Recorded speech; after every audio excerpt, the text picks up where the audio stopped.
In the summer of 2014, Novak Djokovic entered Wimbledon as the #2 player in the world. He had won the Masters tournaments of Indian Wells, Miami, and Rome, beating his two rivals Roger Federer and Rafael Nadal in each of these finals.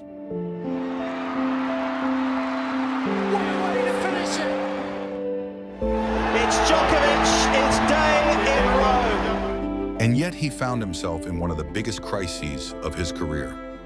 You may ask yourselves, how can that be? Let's turn back the clock and find out.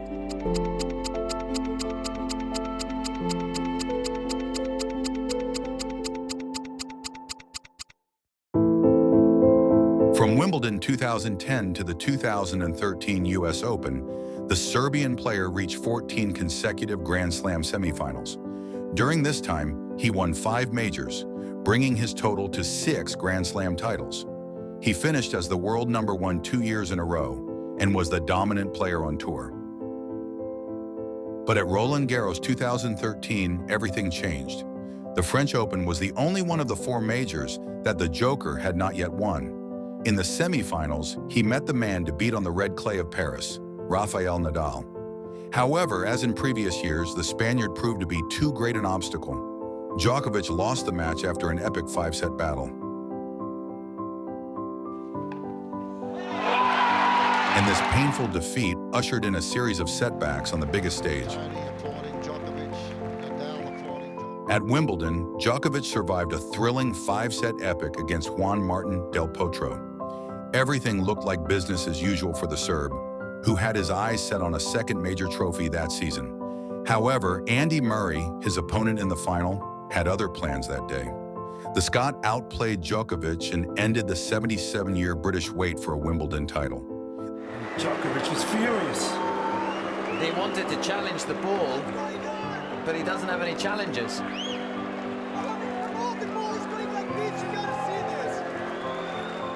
This marked the second bitter defeat for the Joker at a major that year. Waiting is over. He arrived at the Big Apple in August, still as the world #1, but one could see that his confidence was not the same as it used to be in the years prior. Djokovic survived yet another 5-set drama against Stan Wawrinka in the semifinals, only to face his biggest rival at the final of the US Open for the 3rd time in 4 years. Rafael Nadal was the man to beat at the time, which Djokovic again wasn't able to. The Spaniard won the match in 4 sets. For the Serb, it was now a 2nd consecutive loss at a Grand Slam final and the 3rd crucial defeat that season. It was obvious that in the important moments he played better tennis, and that's why he deserved to win, so I congratulate him, and I move on. A strong finish to the year could not prevent Djokovic from losing his #1 ranking, which prompted him to make a big change.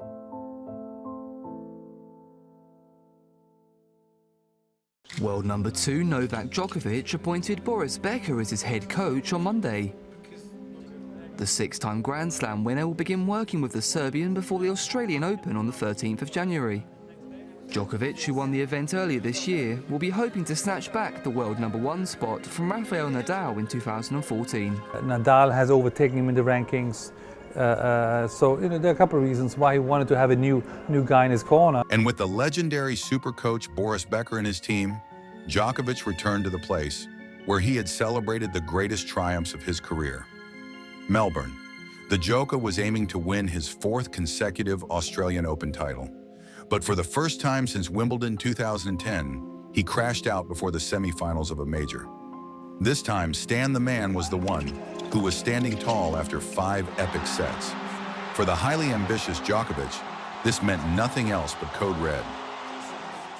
In the months that followed, Djokovic pushed himself to the limit, winning the Sunshine Double and the Masters tournament in Rome. He arrived at Roland Garros full of confidence and found himself in yet another Grand Slam final against his greatest rival. Djokovic tried everything, gave his all, and got defeated again. Oh non, pas ça. Quel dommage. With this painful loss, it became official. The Serb had now lost more Grand Slam finals than he had won. Out of the 13 major finals he competed in, he got defeated in 7, including the last 3 in a row. His aura on the biggest stage had been broken. So now you know why Djokovic's self-confidence was shattered when he arrived at Wimbledon 2014. In the quarterfinals, he then ran into the Croatian Marin Cilic. In a close encounter, Djokovic found himself down 2-1. All pointed towards another disappointing result on Grand Slam stage. But suddenly, the Djoker was able to switch gears.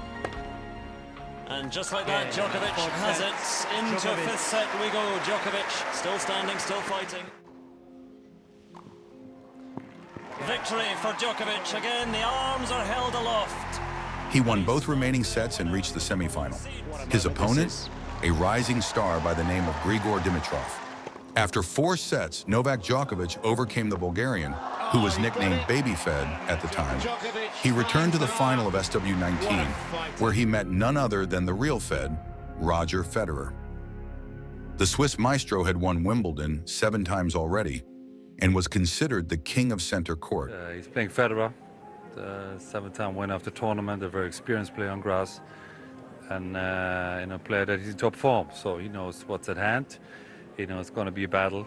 Before the match, Djokovic's losing streak in Slam finals was the talk of the town. 5 out of the last 6 Grand Slam finals he's lost. It does play on your mind, losing the last 3 as well. It does. But he's also won 6. Don't forget that. And he's been in this situation before.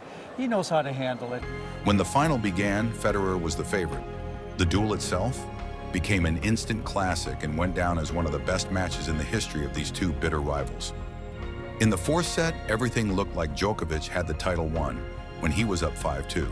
But then, Federer showed why the center court was considered his yard. The Swiss broke back and even defended a match point. The maestro won the set in the end and forced a decider. For Djokovic, these were troubling signs. He must have feared to once again collapse under pressure on the biggest stage. At 4-3 in the 5th, Djokovic missed out on 3 breakpoints to serve for the championship. The Serb was clearly showing nerves. But then, at 5-4, the Joker found his old self again. I could have easily lost my concentration in the 5th and just handed him the win, but I didn't, and that's why this win has a special importance to me mentally, because I managed to not just win against my opponent, but win against myself as well.